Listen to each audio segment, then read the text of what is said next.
Hi everyone, I'm Kevin and welcome to the American Sumo Companion. I'm here with Garret Rushforth and Angus Benyon, and we are here to give you everything you need to know as an American to enjoy sumo wrestling to the fullest. So my name's Kevin and I've been watching sumo for a little bit. A couple of years. Angus introduced me a little while back to sumo wrestling, and he's kind of between the three of us. He's definitely the expert. I'll let him introduce himself here. Hey everyone, I'm Angus. I wouldn't consider myself an expert, but I do really enjoy sumo. I've been watching it since a little kid. I was actually born in Japan and watched sumo with my grandpa as a kid, and then when I got into college, I started watching sumo again and been sharing it with my friends since then. All right, and Garret, you serve a special role here on the podcast. Why don't you tell everybody what that is? So I know nothing about sumo at all. I know that it's really cool and that the matches, you can basically watch the highlight of a whole tournament in like 30 minutes because the matches are real quick, but they're also super intense. Yeah. The highlights of a day of a tournament. Yeah. Right. Yes. Highlights of a day of a tournament. But I don't know anything, so I don't know how long a tournament lasts. So there we go. We'll get into a bit more of the details of how a tournament works and all that. But first, I just want to let you all know, most Americans know sumo wrestling as the sport. In Japan, we got these massively fat men fighting each other in like a loincloth kind of thing. But if you take the time to watch it, you'll see it's an ancient tradition of unadulterated strength and skill. And not only that, but it's easy to keep up on the sport, and it's even easier to get hooked. So we're here to tell you everything that you need to know to enjoy sumo wrestling to the fullest.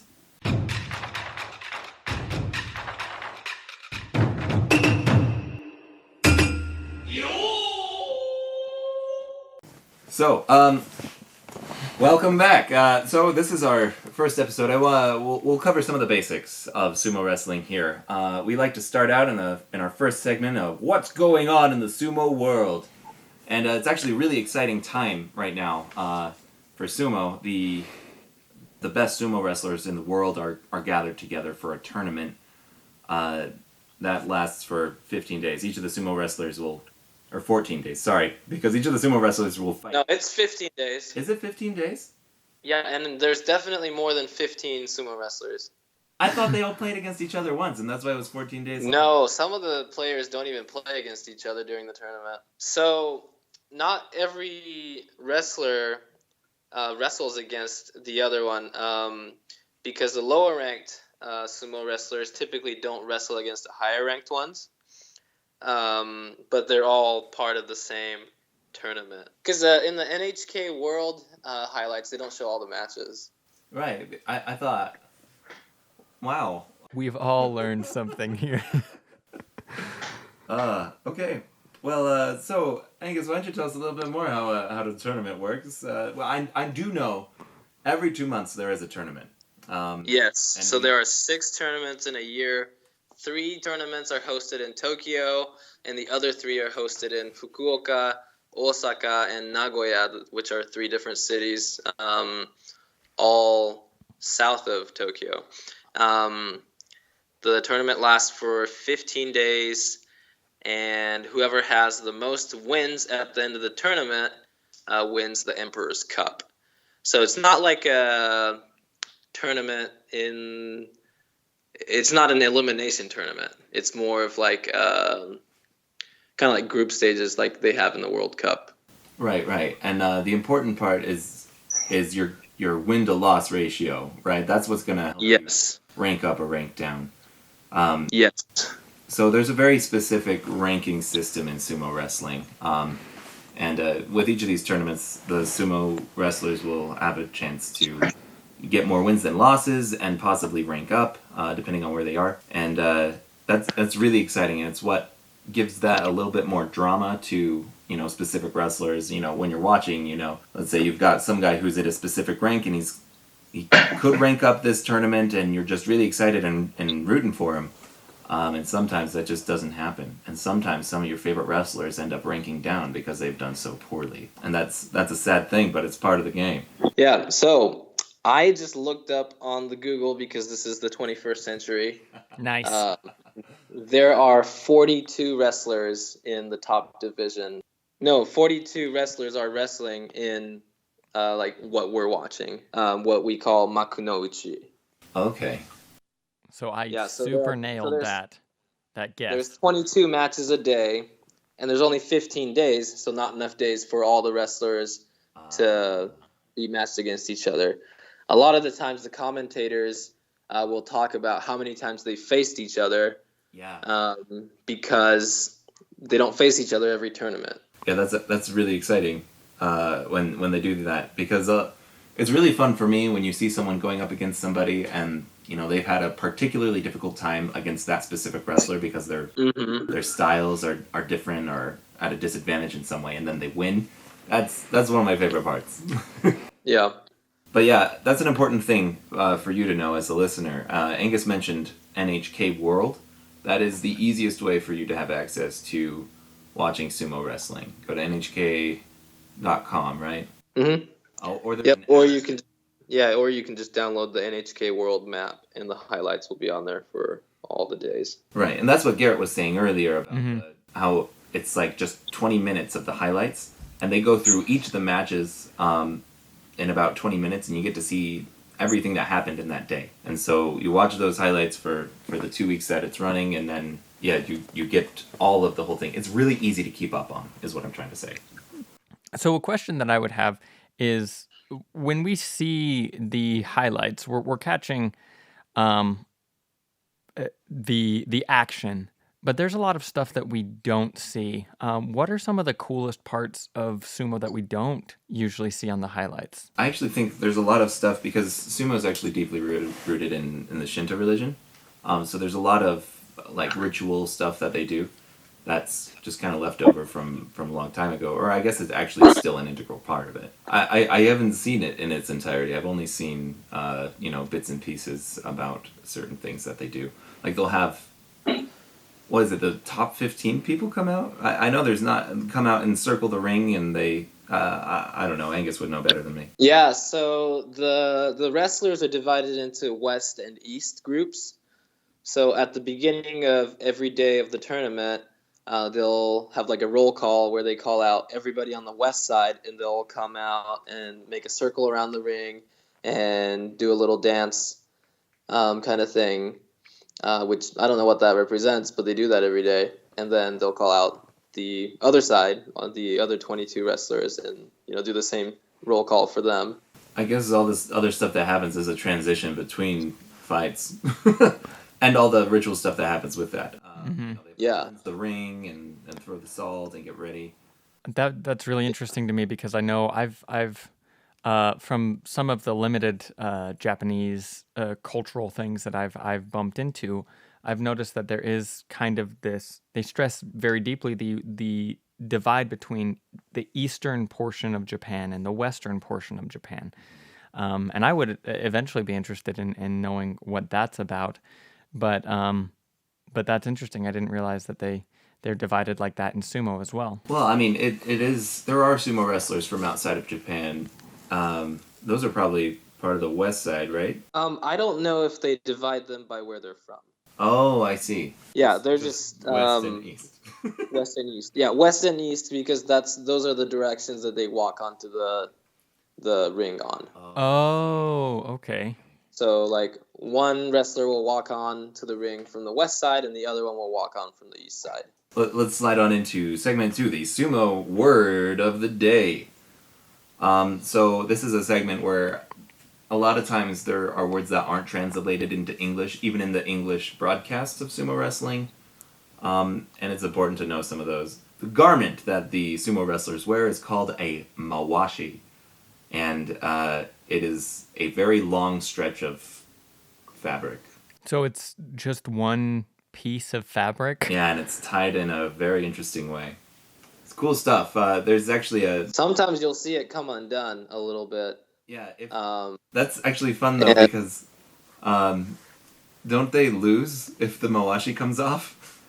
I've never seen it come off. I think the Like audience loses. It'll come loose, but I've never seen one come off. Yeah, the audience loses if the Muwashi comes off. Yeah, no, the fabric is like 25 feet long or something like that, so it's a lot of wrapping around. Holy cow. Now, see, Kevin, I didn't know that. Oh, well, I watched a segment on it on NHK. He watched a segment on a segment of cloth. There's actually an ancient tradition about surrounding making the mawashi. Like, there's only a few people who actually like dedicate, like that's their trade is making the fabric that they use for it. Huh. Oh, about the Mawashi, something interesting this tournament is Takayasu, one of the Ozeki wrestlers, he changed the color of his Mawashi this tournament. Yeah. For the past Sorry. few years, he's been wearing like a black Mawashi with 2 gold plates in the back. But this one, he's wearing a red, almost velvet Mawashi with 2 gold plates in the back. Ooh. Do you know what that means for him, or? I don't. I know sometimes wrestlers just like change it because they want to change, but I don't know if like it signifies like a significant thing in their life or their career. He came out of his goth phase. Because like sometimes the commentators will just be like, "Oh, like this tournament, this so and so is wearing a new color, very fashionable," and like that's like the extent of their comment. Nice. That is interesting. Yeah. Really sets off his eyes. Well, I saw one, and because the mawashi are one thing, but the mawashi actually, before when they're not wrestling, they also wear a sort of apron that they kind of tuck into their mawashi. Yeah. If I'm not Those are mistaken. advertisements. Advertisements? Okay, that's why I saw a cartoon character on one. Yeah. Like a few years ago, when I say few years ago, this is probably like over 10 years ago when I was watching sumo as a kid. There was a wrestler from Bulgaria, and in Japan there's a yogurt brand called Bulgaria Yogurt. So his like advertisement was for Bulgaria Yogurt. I am Bulgaria yogurt. Oh man, That's awesome. super fun. I guess we're shifting gears. The word of the day today is mawashi. So if you next time you see a sumo wrestler and you try and describe them, or if you're watching with your family and you say, "Oh, he got him by the," say mawashi. It's a mega belt. It is a wrestling belt. It's about as thick as a UFC belt too. I mean, as One of those, one of the WWE wrestling championship belts. But everyone gets to wear one. Very inclusive. yeah.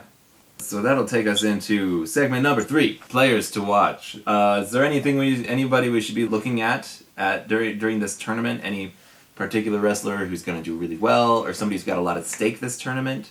Yeah, in terms of wrestlers who have a lot at stake, there's Tochinoshin, who was demoted from Ozeki to Sekiwake this past tournament. So this one, he's up for promotion if he gets 10 wins.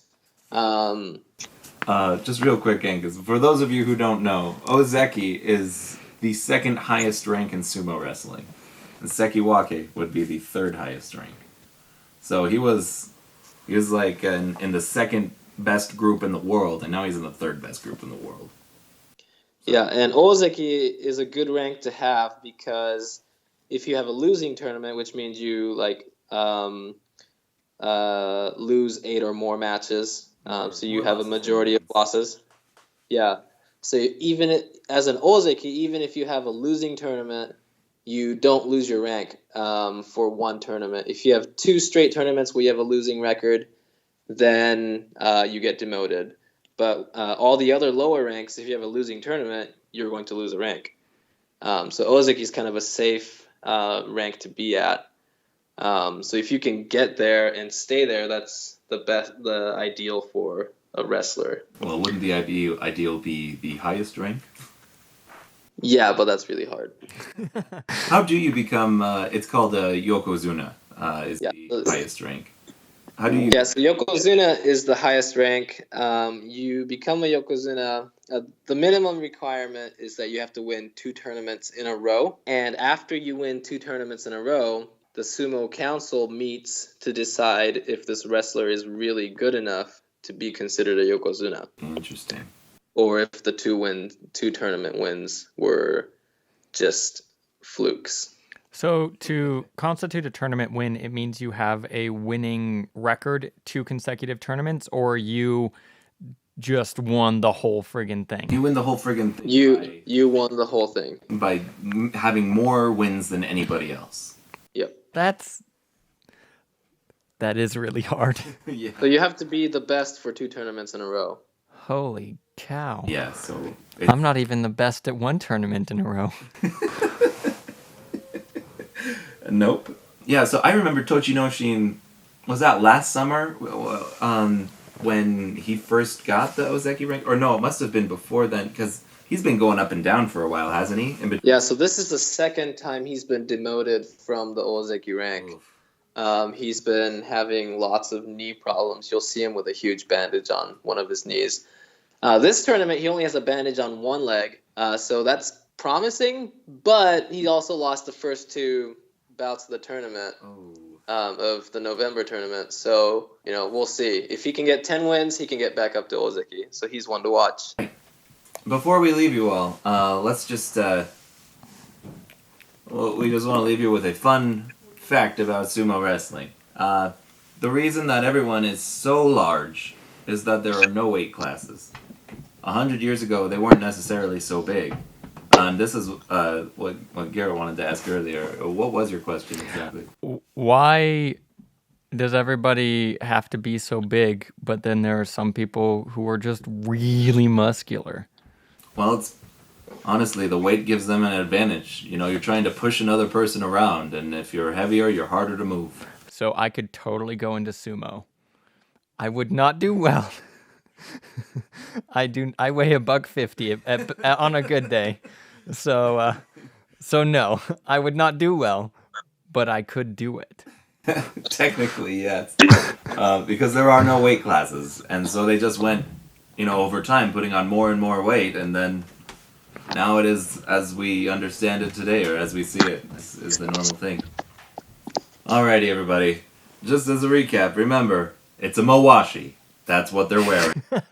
And don't forget to check into NHK World, NHK.com, or download the NHK World app to watch the highlights of each day of the 15-day tournament and watch the best sumo wrestlers in the world go at it. And as you do that, keep an eye on Tochinoshin and Mitakeyumi. Anyway, this has been the American Sumo Companion. We'll see you next time.